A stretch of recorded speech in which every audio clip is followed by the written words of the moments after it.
My turn-off is in a couple of blocks, and then it's another 20 minutes to the historic mansion, built in the 1870s as a homestead for a large farm, where I am meeting Rob.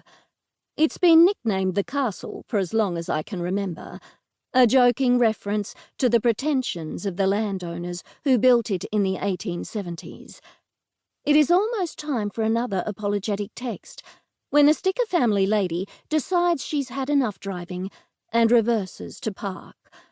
Without indicating, she starts squeezing her enormous car into a spot that leaves no room for error. Except she makes one, backing straight into a Land Cruiser parked by the side of the road next to me. It is more than a nudge, but less than a crunch.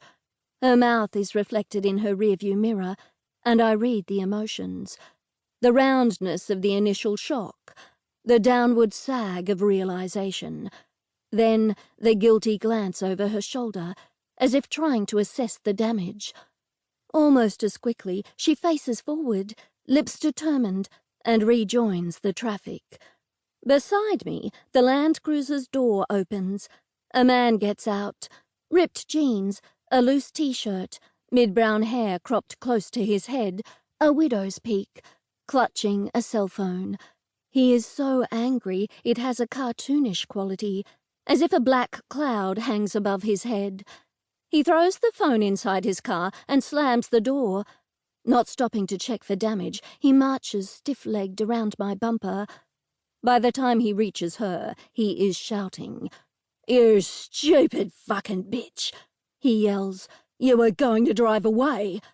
He smacks his hand against her window so hard that the momentum pushes him back, and he launches again. Shocked faces surround me, frozen like mannequins, all of us waiting to see which of us will do something.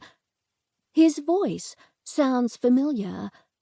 Putting up the window as a precaution, my brain whirs through the index of faces that is my own personal identity parade. Luke Tyrrell pops into my head, and when a mop of curly hair is added to the angry profile, it's confirmed, even though I haven't seen him since we were bored, stupid teenagers. Part of me is amazed that he has aged 20 years all at once, but the rest of me is more concerned that he seems to have turned psychotic.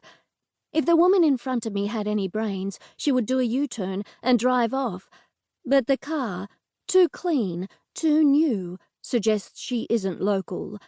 Maybe she's desperately checking her phone for an alternative route back to the city.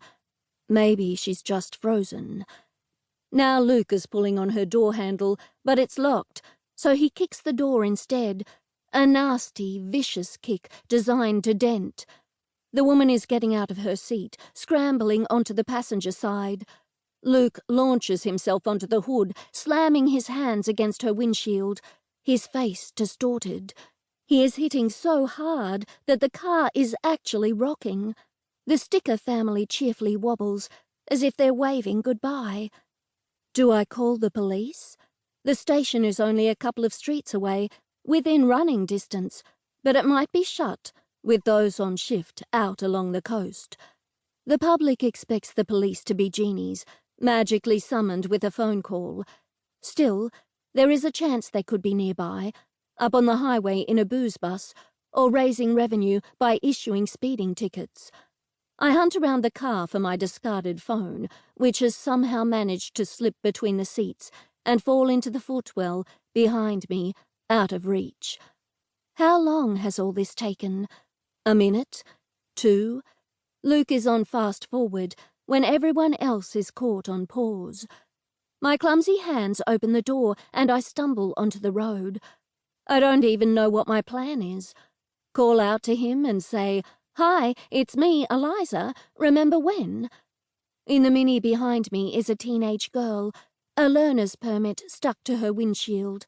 Her mother is in the passenger seat. The same look of horror is clear on both generations. The girl has her phone out, videoing, while the mother has another phone up to her ear. She mouths, "Police," to me. A man jogs up the hill toward us. He's dressed in jeans and a dark polo shirt, with a ridiculous green hat on top of his head.